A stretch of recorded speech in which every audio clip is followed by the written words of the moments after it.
우리 옆 사람에게 이렇게 인사하겠습니다. 당신 때문에 살만 납니다 하고 인사해 보겠습니다. 네, 옆 사람이 없는 분들은 앞뒤로도 인사해 주시길 부탁드립니다. 우리 한 번 더 인사해 볼까요? 당신 때문에 밥맛도 납니다. 네, 네, 맞습니다. 제가 오늘 말씀을 준비하면서 정말 내 삶을 통해 다른 누군가를 살맛나게 하고 밥맛나게 하는 인생을 살면 얼마나 좋을까라는 생각을 했습니다. 바라기는요, 저와 여러분들의 삶 속에서 나와 함께하는 사람들에게 살맛나게 하는 인생, 밥맛나게 하는 인생을 살아가시기를 주님의 이름으로 축복드립니다. 여러분, 인플루언서라는 이 단어를 들어보신 적이 있나요? 유튜브나 인스타 같은 소셜 네트워크에서 많은 구독자를 둔 사람을 뜻하는데요, 이 단어의 진짜 뜻이, 진짜의 의미가 무엇일까 찾아보니까 영향력을 행사하는 사람이라고 말합니다. 그런데 여러분, 우리 예수님께서도요, 우리를 세상의 인플루언서로 부르셨다는 사실을 아십니까? 예수님은요, 너희는 세상의 소금이다, 너희는 세상의 빛이다라고 말씀하시면서 우리가 누구인지 그 정체성을 분명히 밝혀주신다는 사실이에요. 지난 시간에 나눴던 것처럼 우리 팔복의 삶을 살면요, 세상으로부터 굉장한 박해를 받습니다. 하지만 주님께서는 이렇게 박해를 받는 우리들의 오히려 세상에 꼭 필요한 존재가 되어서 영향력을 미치며 살아가라고 말씀하고 계시다는 거예요. 그래서 오늘 본문에서 예수님께서는요, 우리를 향해 너희는 세상의 빛이야, 아니 너희는 세상의 소금이야 라고 이야기하고 계신 것이죠. 여기서 말씀하시는 빛과 소금은 비유이기도 하지만 사실은 우리 그리스도인의 또 다른 이름이자 정체성이라는 사실을 우리는 반드시 기억해야 합니다. 그래서 오늘 우리가 이 땅에서 세상의 소금으로서 빛으로서 살아가는 것이 도대체 어떤 의미인지를, 또 무엇을 담고 있는지, 그리고 어떻게 우리가 살아가야 되는지를 함께 오늘 본문 말씀을 통해서 살펴보고자 합니다. 오늘 말씀은 먼저 우리를 향해 너희는 세상의 소금이다라고 말하고 있죠. 13절 말씀입니다. 우리 13절 말씀 우리 한 목소리로 읽도록 하겠습니다. 너희는 세상의 소금이니 소금이 만일 그 맛을 잃으면 무엇으로 짜게 하리요? 후에는 아무 쓸데 없어 다만 밖에 버려져 사람에게 밟힐 뿐이니라. 오늘날 우리가 마트에서 손쉽게 소금을 구할 수 있었지만요, 이 고대에는 그 가치가 매우 높았다고 합니다. 소금을 얻기 위해 전쟁이 벌어지기도 하고 로마 병사들은 급여를 소금으로 받을 정도였대요. 그래서 이 급여나 봉급을 뜻하는 영어 단어 셀러리에 이 SAL은 바로 소금을 뜻하는 salt에서 유래되었다고 해요. 소금은 지금처럼 단순한 조미료가 아니라 생명과 직결된 필수품이었다는 거죠. 그래서 소금을 이렇게도 불렀다고 합니다. 하얀 황금이라고도 불렀다는 거예요. 그렇다면 소금은 도대체 어떤 역할을 할까요? 크게 네 가지를 볼 수 있습니다. 첫 번째는요, 소금은요, 우리 다 같이 한번 따라할까요? 맛을 낸다. 네, 첫 번째가 뭐라고요? 맛을 낸다. 음식이 맛이 있다는 건 간이 맞다라는 의미이기도 합니다. 아무리 좋은 재료를 많이 넣어도요, 간이 맞지 않으면 어떻겠습니까? 맛이 없겠죠. 저도 가끔 음식할 때가 있습니다. 굉장히 가끔이요. 좋은 재료를 다 넣습니다. 근데 맛이 안 나요. 아니, 좋은 재료를 넣었는데 왜 맛이 안 날까? 그때 아내를 불러요. 이거 맛이 안 난다. 그때 아내가 소금이나 조미료를 싹 넣어주잖아요. 신기하게도요, 죽었던 음식이 기가 막히게 다시 부활하는 모습을 볼 수 있습니다. 여러분, 우리 그리스도인들이 소금이라고 하는 것은요, 세상을 맛있게 만들라는 이야기입니다. 살맛나지 않는 세상 속에서 우리 그리스도인들이 살맛나게끔 만드는 것, 그것이 우리 그리스도인들이 해야 될 역할이라는 거죠. 누구나 살다 보면 힘들 때도 있고 한숨 질 때도 있고 포기하고 싶은 절망의 순간이 찾아옵니다. 하지만 예수님을 믿고 예수님의 말씀대로 살아가고 있는 우리가 그렇게 힘들어하고 절망 가운데 빠져 있는 자들, 낙심 가운데 빠져 있는 자들 속으로 들어가서 살맛 나는 세상을 만들어가는 것, 그것이 우리 그리스도인들의 정체성임을 반드시 믿으시길 바랍니다. 소금의 역할 두 번째는요, 소금이 들어가면 다 같이 한번 따라할까요? 썩지 않는다. 부패가 되지 않도록, 썩지 않도록 막아주는 방부제 역할을 한다는 것입니다. 냉장고가 없던 시절 고기와 생선은 쉽게 상했습니다. 부패균의 번식을 막고 이 부패를 지연시키기 위해 어떻게 했습니까?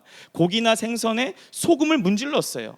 그래서 고등어의 내장을 제거해 놓고 소금에 다 절이면요, 오랫동안 내륙을 이동해도 상하지 않고 먹을 수 있었죠. 뿐만 아니라 쉽게 시드는 곡물이나 이 채소에도 소금을 뿌려 속도를 현저히 늦추고 장기간 보관을 할 수 있었습니다. 이처럼 그리스도인들은 세상 속에서 썩어 나가는 것을 막는 역할을 하는 자들이라는 거예요. 세상이 더위 썩지 않도록 막는 자들이 우리가 되어야 한다는 것이죠. 사람들이 불의를 저지르고 거짓을 일삼을 때 우리 그리스도인들이 그곳에 있으면 그들이 눈치를 보느라 더 이상 불의를 저지르지 못하게 하는 것, 이것이 바로 우리가 감당해야 되는 역할이라고 저는 믿습니다.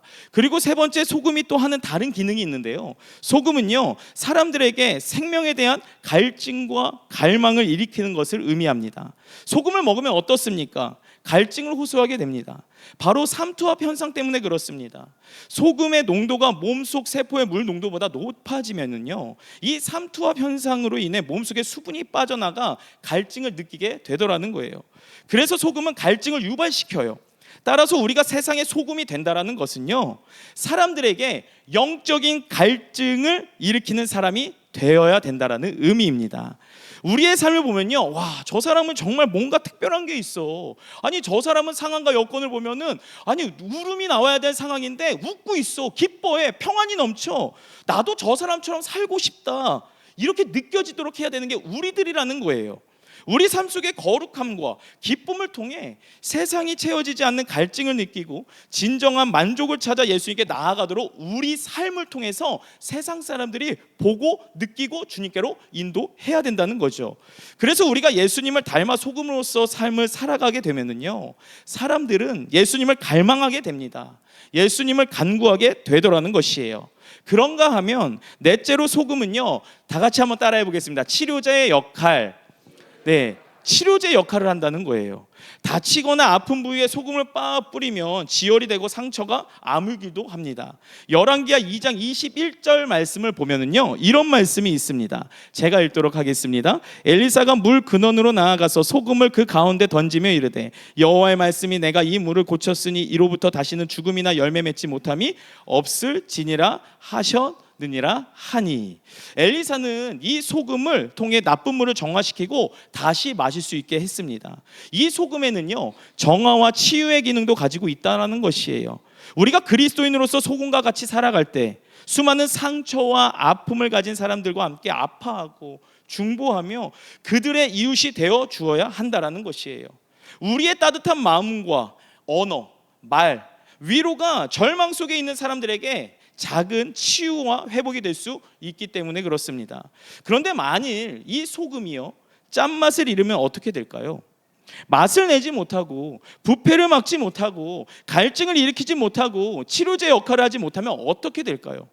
그래서 오늘 본문은 이렇게 경고하고 있는 것입니다. 소금이 그 짠맛을 잃으면 아무 쓸데없어 밖에 버려져 사람들에게 짓밟히게 될 뿐이라고요. 제 역할을 하지 못하는 소금은요, 버림받는 것처럼 그리스도인으로서의 정체성을 잃고 세상에 아무런 영향력도 미치지 못한다면 우리의 존재는요, 아무 의미가 없게 되더라는 겁니다. 그래서 오늘 본문은 말합니다.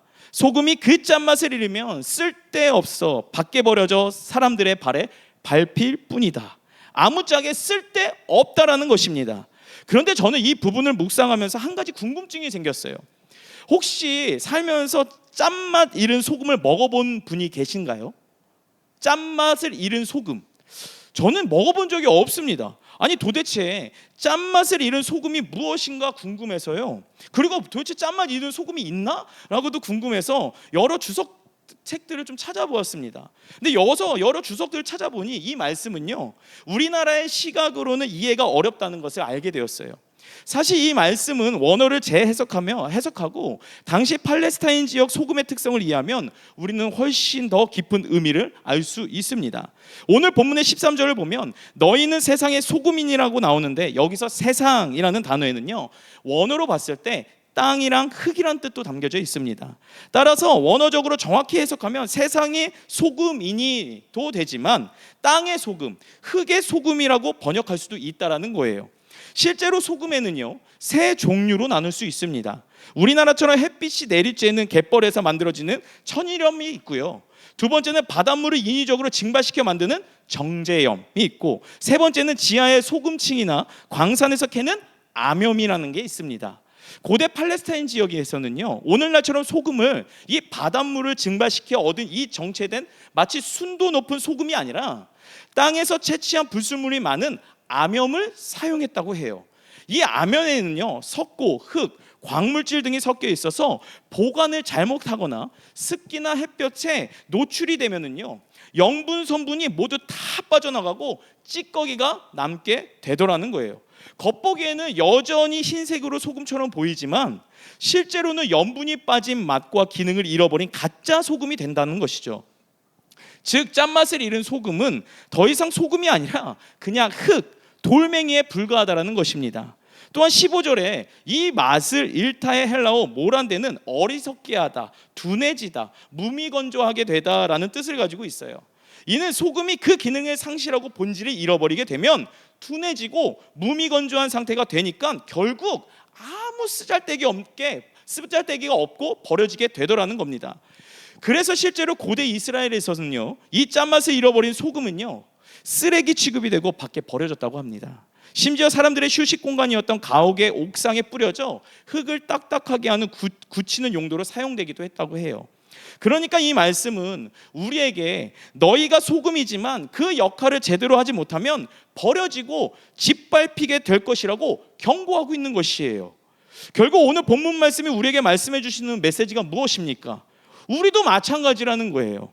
겉보기에는 소금처럼 예수 믿는 사람처럼 그리스도인처럼 보이지만 그 안에 아무런 짠맛이 없는 경우가 있다라는 것입니다. 교회는 다니지만, 예배는 열심히 드리지만, 봉사는 하지만, 헌신은 하지만, 겉보기에는 주님 믿는 척하지만 짠맛이 없는 경우가 있더라는 거예요. 이런 사람들은요, 세상을 변화시키지 못하고요, 부패하는 것을 막지도 못할 뿐더러 다른 사람들에게 영적인 갈망조차도 불어일으키지 못합니다. 모든 능력을 잃고 무기력해진 그리스도인, 즉 경건의 모양은 있으나 경건의 능력은 다 사라져버린 껍데기만 남은 그리스도인이 되는 것이죠. 짠맛을 잃은 소금처럼요. 예수님께서는요, 이런 우리에게 아무 쓸데없어 밖에 버려져 사람들에게 짓밟히게 될 뿐이라고 분명하게 우리에게 말씀해주고 계시다는 거예요. 제가 청소년부 사역을 하고 있는데요, 청소년 학생들이 저에게 와서 이런 이야기를 한 적이 있습니다. 목사님, 가끔 이런 수치를 느낄 때가 있어요. 수치를 당할 때가 있어요. 그래서 제가 그게 뭐냐고 물어보니까, 야, 네가 교회 다닌다고? 네가? 야, 그런데 왜 티가 하나도 안 나냐? 야, 너 교회 다닌 거 대박, 전혀 몰랐어. 이런 말을 들을 때 수치를 당한대요. 여러분, 만일 우리가 그런 이야기를 듣는다면 얼마나 큰 수치겠습니까? 20평생, 30평생, 50평생 신앙생활 그렇게 했는데 네가 교회를 다녀? 이런 소리를 듣는다고 한번 생각해 보세요. 얼마나 수치입니까? 그러면 내가 그리스도인으로서 짠맛을 내야 되는데 어떻게 하면 짠맛을 낼 수 있을까? 여러분, 우리 스스로가 우리를 그 짠맛 나는 그 소금으로 만들 수 있을까요?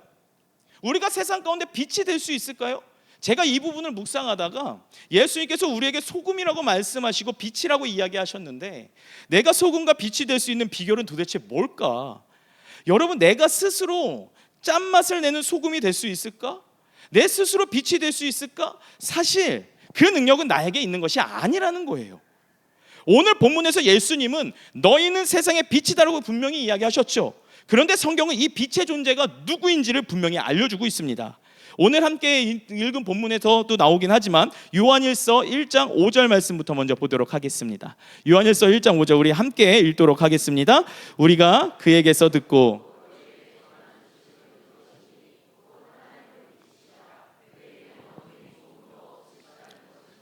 요한일서 1장 5절에서는 빛이 누구라고 말하고 있습니까? 하나님이라고 말하고 있죠. 또한 요한복음 1장 4절 말씀을 보면은요, 우리에게 또 이렇게 얘기해 주고 있습니다. 우리 함께 읽도록 하겠습니다. 그 안에 생명이 있었으니 이 생명은 사람들의 빛이라. 이 생명이 누구라는 거예요? 바로 예수 그리스도라는 거예요.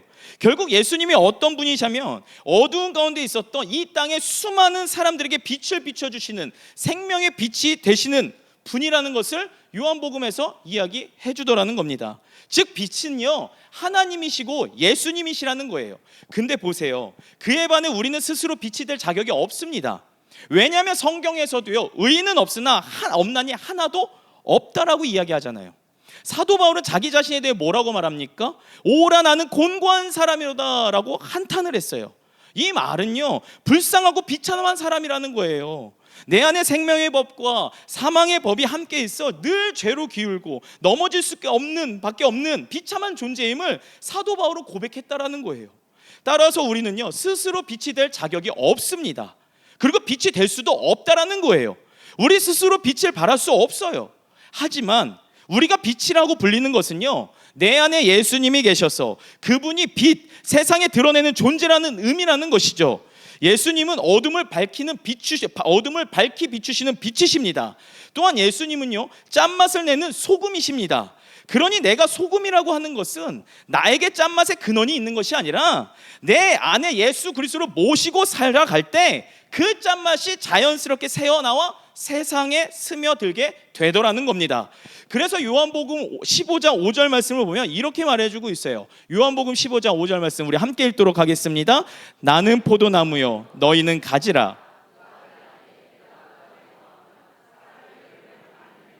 나를 떠나서는 너희가 아무것도 할 수 없음이라. 아멘. 예수님께서 나는 포도나무라 너희는 가지라 열매를 많이 맺기 위해서는 어떻게 해야 된다고 말씀하고 계십니까? 포도나무에 붙어 있으면 자연스럽게 열매를 많이 맺게 된다고 말씀하고 계시다는 거예요. 그래서 우리가 소금으로서 짠맛을 내기 위해서 빛으로서 그 빛을 발하기 위해서 가장 먼저 무엇을 해야 되는지 아십니까? 예수님께 붙어 있는 작업을 하면 됩니다. 예수님과 함께 거하기 위해 몸부림치면 되더라는 거예요. 우리가 예수님을 내 안에 소유하고 있으면 주님이 내 안에 계시기 때문에 내 삶 속에서 저절로 짠맛이 나고 주님의 빛을 이 땅 가운데 드러낼 수 있다는 사실을 반드시 기억하시길 바랍니다. 제가 익사에서 사역했을 때 물리학을 전공한 친구가 있었습니다. 그 친구가 저에게 갑자기 찾아와서 전투사님 차가움이 뭔 줄 아십니까? 라고 갑자기 물어보더라고요.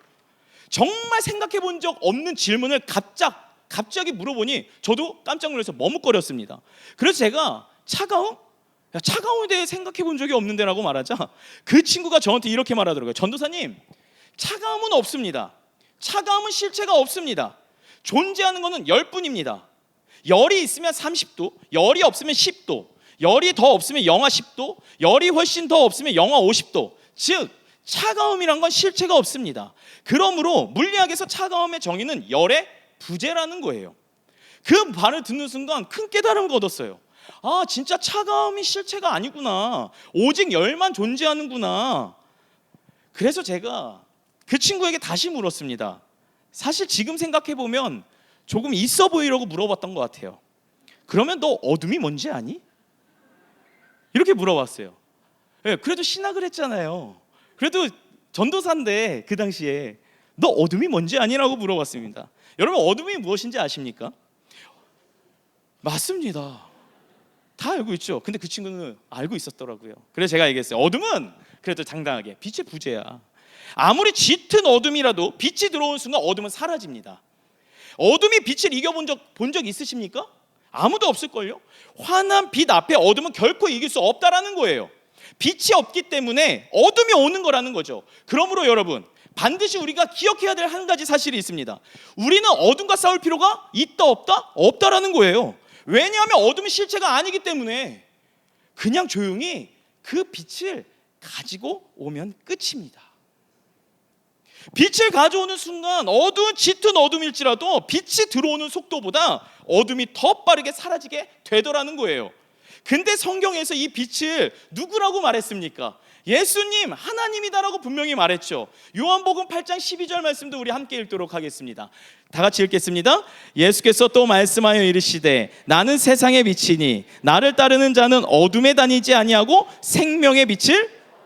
세상의 빛이 누구라고 말합니까? 예수님이라고 말하죠. 예수님을 따르는 자, 예수님을 소유한 자, 예수님을 바라보는 자, 그분께 붙어있는 자는 어둠이 존재할 수 없다. 아멘이십니까? 왜 그럴까요? 예수님께서 빛이시기 때문에 그렇다는 거예요. 그러니까 내가 빛이신 예수님을, 소금 대신 예수님을 내 안에 내 삶에 모시고 살아간다면요, 우리는요 빛으로서 존재할 수밖에 없다는 거예요. 소금으로서 살아갈 수 있다는 것이죠.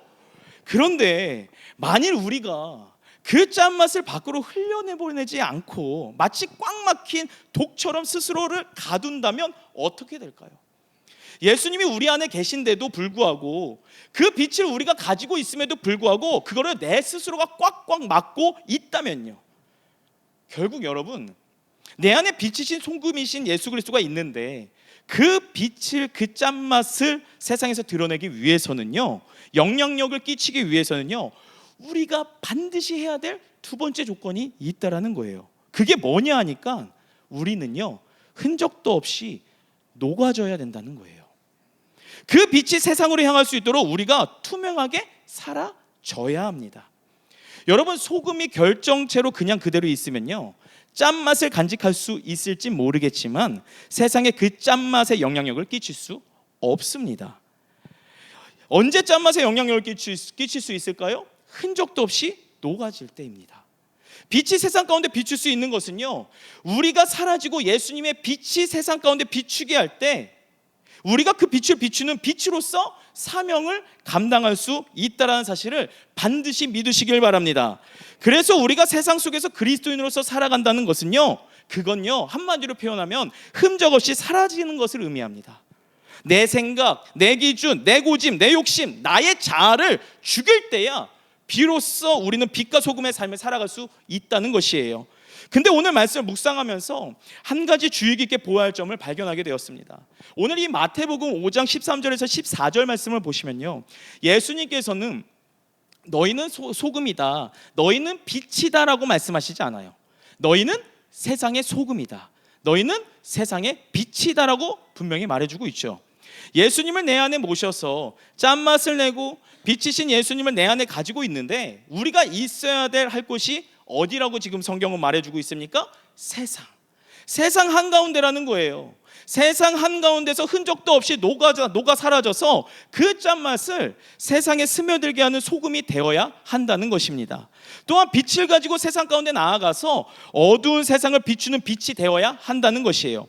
여러분, 장독 아시죠? 장독. 소금이 아무리 짜도 그 장독 안에 있으면요 아무런 영향력을 끼치지 못합니다. 빛도 마찬가지예요. 아무리 밝은 빛이라도 장독 안에 닫아버리면 세상을 밝히 비칠 수 없습니다. 그래서 예수님께서는요 우리가 있어야 될 곳이 세상이라는 것이에요. 그래서 오늘 본문 마태복음 5장 14절 15절 말씀을 다시 한번 보면은요, 14절은 제가, 15절은 여러분들이 읽도록 하겠습니다. 너희는 세상의 빛이라. 산 위에 있는 동네가 숨겨지지 못할 것이요.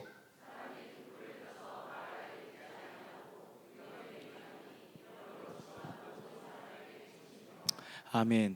제가 어렸을 때 갑자기 정전이 되면은요, 부모님께서 주방에서 촛불을 찾아 선반 위에 올려주셨습니다. 왜냐하면 방 전체를 환하게 비추기 위함이었겠죠. 어렵게 불을 붙인 초를 굳이 책상 밑에 두는 사람이 있을까요? 없습니다. 그런데 오늘 본문 말씀을 보니까 등불을 켜서 말 아래에 두는 것은 어리석은 행동이라고 말하고 있어요. 등불은 당연히 등경 위, 다시 말해서 높은 곳에 두어 집안 모든 사람을 비추고 방 전체를 환하게 밝히도록 비춰야 된다고 말해주고 있죠.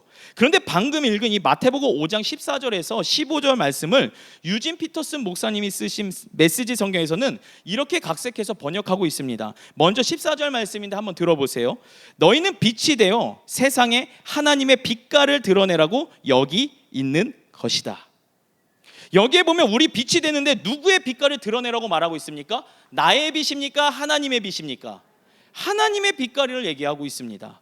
이 세상 한가운데에 하나님의 빛깔을 드러내도록 우리를 하나님께서 세상 한가운데에 보내셨다라는 거예요. 그리고 이어지는 15절 말씀에 유진 피터슨 목사님이 이렇게 적었습니다. 들어보세요. 내가 너희에게 등불을 들고 있게 한다면 설마 너희는 내가 너희를 통 속에 숨겨두라고는 생각하지 않을 것이다. 나는 너희를 단 위에 둘 것이다. 내가 너희를 언덕 위에 등불 놓는 단 위에 두었으니 빛을 비추어라. 너희에게 오는 손님을 기쁘게 맞아들여라. 후하게 베풀며 살아라. 여러분, 우리의 사명이 무엇입니까? 우리는 소금이고 빛입니다. 그런데 그 소금과 빛이 제대로 기능을 발휘하기 위해서는요 반드시 해야 할 게 있다는 것이에요. 흔적도 없이 사라져야 된다는 것이에요. 내가 드러나면 안 된다라는 거예요. 오직 내 삶을 통해 소금이시고 빛이신 예수님만이 드러내야 된다고 분명히 말해주고 있다는 것이에요. 그런데 그 소금과 빛이 어디에 있어야 돼요? 세상 한가운데라고 얘기하죠. 여러분, 우리가요, 교회에서는 소금과 빛으로 사는 것 같습니다. 그런데 자세히 들여다보면요, 소금과 빛으로 살아가는 사람 아무도 없어요. 저희 교회는 아니라고 믿습니다. 다들 헌신하고 봉사하면서 하나님의 영광을 드러내야 되는데 자기의 의를 드러내기에 바쁩니다. 그렇잖아요. 찬양팀을 쓰고 임원을 쓰고 교회에서 여러 가지의 직분을 맞춰서 헌신하는데 내가 열심히 하면요, 누군가가 나에게 칭찬을 해주길 바래요. 인정받고 싶은 욕구가 모두에게 있다는 거예요. 그러니까 소금의 역할이, 빛의 역할이 드러나지 못하더라는 겁니다. 근데 이게 교회에서 뿐일까요? 제가 이 부분을 묵상하면서 내가 가정에서도 소금과 빛으로 살아가고 있나? 라고 한번 물어봤습니다. 여러분들에게 한번 물어보겠습니다. 여러분들도 가정에서도 정말 소금과 빛으로 살아가고 계십니까? 내가 직장에서도 정말 소금과 빛으로 살아가고 계시냐는 거예요. 저는 이 본문 말씀을 묵상하면서 제 자신을 먼저 점검하게 되었어요. 혹시 내가 가정에서, 직장에서 어떠한 짠맛도 내지 못하고 어떠한 빛도 내지 못하는 그런 무기력한 쓸모없는 존재로 살아가고 있지는 않는가 되돌아보게 되더라고요. 여러분들은 어떠신가요? 교회에서, 가정에서, 직장에서, 내가 속한 공동체 속에서 소금과 빛으로 살아가고 계십니까? 빛이신 예수 그리스도를 드러내며 살아가고 있냐라는 거예요. 교회에서도 열심히 헌신하고 직장에서도 모든 일, 그리고 그 모든 어려움도 내가 다 받아가면서 이게 하나님의 영광이라고 생각하고 쓰임을 받고 계시고 살아가냐는 거죠. 저는요, 이 부분을 묵상하면서요, 갈라디아서 2장 20절 말씀이 기억났어요. 내가 그리스도와 함께 십자가에 못 박혔나니 그런즉 이제는 내가 사는 것이 아니요 오직 내 안에 누가 사신다고 얘기합니까? 그리스도께서 사신다고 얘기하잖아요. 나를 십자가에 못 박을 때, 내가 죽을 때, 나의 자아가 죽어버릴 때, 내가 흔적 없이 녹아지고 사라질 때, 그것은 온전한 죽음이 아니라 그것은 새로운 생명을 의미한다는 거예요. 왜 그렇습니까? 내 안에 누가 사시기 때문에, 예수 그리스도께서 사시기 때문에 그렇습니다. 그래서 우리는요, 나는 예수님과 함께 십자가를 죽었습니다. 이제 나는 예수님으로 사는 사람입니다. 예수님께서 나의 생명이시고 나의 전부이십니다라는 고백이 매일의 삶 속에서 나와야 한다는 것이에요. 이유가 무엇입니까? 그때 비로소 나는 사라지고 진정으로 예수님만 드러날 수 있기 때문에 그렇습니다. 바라기는요, 저와 여러분들의 삶을 통해 오직 예수님만 드러나시길 주님의 이름으로 축복드립니다. 무엇보다 오늘 예수님께서는요, 우리의 정체성에 대해 분명하게 말씀해주고 계시잖아요. 너는 세상의 소금이야. 너는 세상의 빛이야. 이 세상을 하나님 나라의 맛으로 변화시키고 살만날 세상으로 만들어내며, 또한 이 세상 가운데 하나님의 빛으로서 그리스도의 빛을 비추는 사람이 되어져야 함을 우리에게 분명하게 이야기해주고 있다라는 것이에요. 바라기는요, 소금 되시는 예수님을, 빛 되신 예수님을 내 안에 모시길 바랍니다. 그리고 그분이 내 삶을 지배할 수 있도록, 그분이 내 삶을 통치할 수 있도록 주님께 나의 모든 것을 맡겨드리시길 주님의 이름으로 축복드립니다. 나는 소금처럼 녹아지고 흔적 없이 사라질 때 비로소 오직 내 삶을 통해 예수님만이 드러나서 그것이 정말 내가 거하는 곳이 정말 살맛 나는 곳이 되고 아름답게 밝게 빛나는 곳이 되기를 주님의 이름으로 축복드립니다. 세 가지